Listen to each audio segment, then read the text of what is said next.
Ọlọ́run mi ó mà ṣeun mi.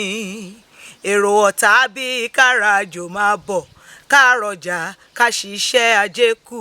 Ọpẹ́lọpẹ́ Jésù tí ó gbà fún. Ọlọ́run mi ó mà ṣeun mi.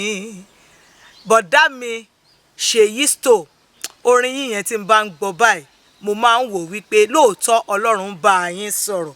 Ta ni ò rí làálàá, ta ni ò rí kòókòó, ta ni ò rí jọ̀njọ̀n nínú ọdún yìí bó ṣe ń tán lọ yìí. A ti bọ́ sópin ọdún 2023, a dẹ̀ mọ̀ wípé ìwọ̀nba ìṣẹ́jú tó kù kọ́dún yìí fi tán, ayọ̀ la máa fi lò ó. Àwa fi ọ̀pọ̀lọpọ̀ ayọ̀ tó jù bẹ́ẹ̀ lọ, a fi lo 2024 tá à ń wò lọ́ọ̀kan yìí. Ní orúkọ Jésù, a ò ní rí bí, a ò ní rí ìdààmú, a ò ní rí wàhálà kankan. Ẹ̀yin tèmi nílé lẹ́yìn odi, èmi náà ni ti ní tòótọ́. Aró tó dúdú òjì gọ̀bì ọmọ wọn ló wù òdùrú ọmọ ajífe pé ṣeré. Èmi lọ́mọ ògbógbò òǹdó ẹ̀kọ́ ọmọ ògbógbò máa fíran ọmọ kì bàbá sílẹ̀. Ọmọ òbẹ́ni lórí koromọ̀ bẹ́ni lórí rẹ́gírẹ́gí. Èmi lọ́mọ bá àríjà àwọ̀ láàmọ̀ ọkọ̀ dúdú ọkọ̀ pupa ọkọ̀ wẹ̀rẹ́ jòjò kọ́mẹ́ntì tó sùn tí ò máa ráre. Èmi lọ́mọ bàbá kan omi tútù ti jóni fàìfàì. Mo kí wa káàbọ̀ sórí ètò Kílẹ̀ rí sí fún ti ọ̀sẹ̀ yìí tó tún jẹ́ èyí tó parí ọdún 2023. Ẹ̀yin tèmi nílé lóko, ètò Kílẹ̀ rí sí ní ètò kan tó ń ti iléeṣẹ́ wa Nuwa Media jáde wá.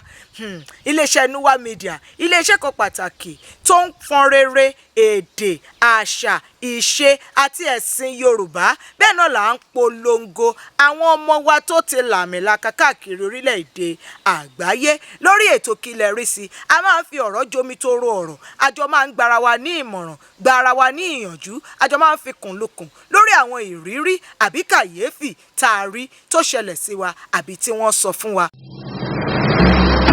Nuwa Media. Ohun tí mo mú wá fún wa ní ọ̀sẹ̀ yìí, ẹ̀yin tèmi nílé lóko lẹ́yìn odi. Arábìnrin kan,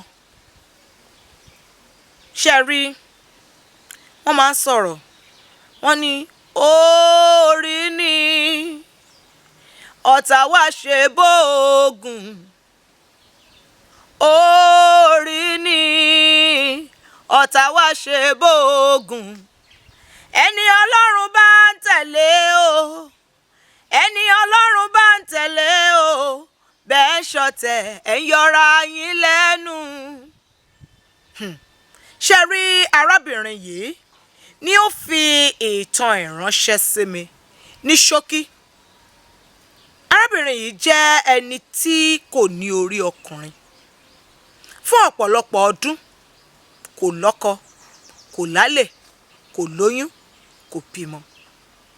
Àmọ́ ó rìnà pàdé arákùnrin kan ní ọdún kan.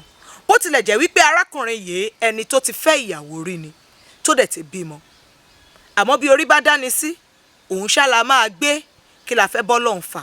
Ohun tẹ́lẹ̀dá bá ti dà sí wa lágbádá, lẹ́yìn ká wá ìjókòó tó comfortable, ká wá mú ìgbákọ tó nice, ká bẹ̀rẹ̀ sí ní yan jẹ́jẹ́ láìsí ariwo, àbá tó bi Olódùmarè léèrè pé báwo ló ṣe ṣe. Ó bá ṣàgbà, wọ́n jọ dẹnu ìfẹ́ kọ ara wọn, wọ́n dẹ̀ bẹ̀rẹ̀ sí ní fẹ́ra wọn. Wọ́n máa ṣe ìgbéyàwó tó ládùn, tó lárinrin, tó lókìkí tí gbogbo ènìyàn wá tí wọ́n bá wọn ṣe ìgbéyàwó. Ọdún kìíní lọ, ìyàwó ò lóyún, kò bímọ.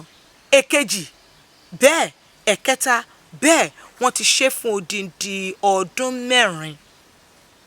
Àṣé bí wọ́n ṣe ń lọ ilé ìwòsàn tó láti lọ fún àyẹ̀wò àbí ìtọ́jú kíyàwó lè bímọ, wọ́n ṣáà ní kò sí nǹkan kan tó ṣọkọ àti ìyàwó.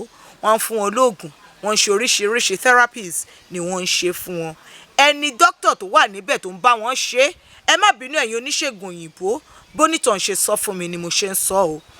Wọ́n ní dókítà yẹn, Ọlọ́run má jẹ́ ká gbàbọ̀dé, Ọlọ́run má jẹ́ àkọ́lé tìkà. Ó ti gbàbọ̀dé fárábìnrin yẹn, àṣeṣe ló ń gba owó lọ́wọ́ ọkùnrin yẹn tó ń bo àṣírí kan mọ́ra. Àmọ́ nígbà tí orí tó máa kó obìnrin yọ, wọ́n bá gbé dókítà yìí kúrò ní ilé ìwòsàn yẹn, wọ́n wá gbé dókítà tuntun wá.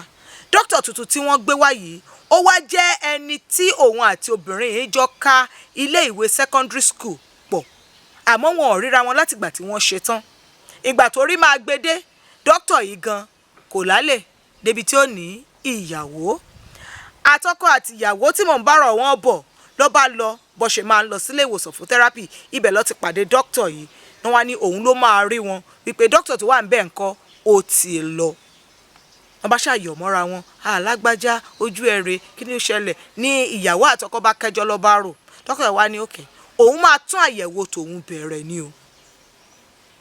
Wọ́n bá ṣe àyẹ̀wò, wọ́n wá ní kó padà wá kó wá gba èsì àyẹ̀wò. Àmọ́ orí tó bá máa gbé ni òun ló ń gbé aláwòore, kò ní bẹ́ẹ̀ lẹ́yìn àgbàlagbà wí.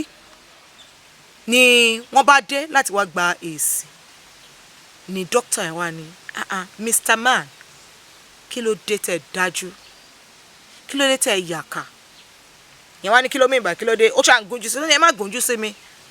Tí mo bá ń da gbogbo èèyàn mi ò lè da ọ̀rẹ́ mi, torí wípé màmá ẹ̀ ló san owó tí òun fi ṣe ìdánwò àṣekágbá ní secondary school, wípé owó òdẹ̀ lè lájú òun lẹ̀ kí tà ló bọ̀ kó kó sí inú ẹ̀. Ní ọkọ ìyàwó ẹ̀ wá ní kí ló mìíràn, ẹ má wulẹ̀ sọ́dà gidi, ẹ mọ̀ wípé ẹ ti ṣe vasectomy, ẹ ò lè bí ọmọ mọ́, ẹ dẹ̀ wá ń da ọmọbìnrin yìí láàmú, kí ló dé. Ìyàwó ní vasectomy, bóyá torí àwọn tó ọmọ tó ń pè ní vasectomy, mi mọ̀ bí máa ṣàlàyé ẹ̀ ní Yorùbá, àmọ́ vasectomy yẹn dàbí iṣẹ́ abẹ ráńpẹ́ tó máa ń ṣe fún àwọn ọkùnrin. Wọ́n máa ń gé okùn tó ń gbé àtọ̀ jáde, àtọ̀ tó ń di ọmọ, wọ́n máa ra gé okùn yẹn kí àtọ̀ má bàa jáde mọ́ débi tí ó máa di ọmọ lára obìnrin. Ọkọ ìyàwó yìí ti ṣe, ìyàwó òsì mọ̀. Wọ́n sì ní àpá tó máa ń wà lára fún iṣẹ́ abẹ yìí ó máa ń kéré gan, ó ṣeéṣe kéèyàn má mọ̀, pàápàá ẹni tó bá ní àwọ̀ tó dáa, ó ṣeéṣe kó má rí àpá yẹn tààrà. Ni ò jẹ́ kí ìyàwó mọ̀ pé ọkọ òun ti ṣerú iṣẹ́ abẹ bẹ́ẹ̀ rí. Bí obìnrin ṣe káwọ́lé orí nìyẹn. Ẹ wo ẹ̀yin tèmi, ibẹ̀ ni ìgbéyàwó yẹn tán sí.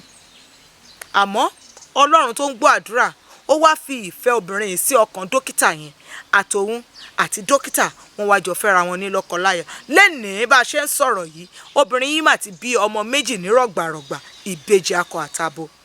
Àmọ́ kí ló dé táwọn ènìyàn dájú, kí lẹ̀yin rí sóhun tí mo jù sílẹ̀ yìí. Gbogbo àwọn èrò yín ẹ fi ṣọwọ́ sí wa lórí àwọn ìtàkùn wa gbogbo lórí ayélujára. Tẹ́ ẹ bá dẹ̀ ní àwọn ìrírí tẹ́ ẹ fẹ́ fi ṣọwọ́ sí wa, tẹ́ ẹ fẹ́ ká bá yín gbé sáfẹ́fẹ́, ẹ fi wọ́n ṣọwọ́ sí wa lórí nuwamedia@gmail.com. Ẹ dẹ̀ lè tẹ àtẹ̀ránṣẹ́ àbí kẹ́ ẹ pè wá àbí kẹ́ ẹ chat wa lórí WhatsApp lórí àwọn ẹ̀rọ ìbánisọ̀rọ̀ tẹ́ ẹ ń wò lórí móhùnmáwòrán yín. Èmi ṣì ní tiyín ní tòótọ́ o, àròdú òjígọ̀bì, ọmọ wọn lówù òdùrú ajífẹ́pẹ́ ṣeré, èmi lọmọ bá àríjẹ àwọ̀lámọ̀, ọmọ bàbá kan omi tútù tí jóni fàìfàì. Ìpàdé tún di ọdún tó ń bọ̀, àárírà láyọ̀ o, àlàáfíà.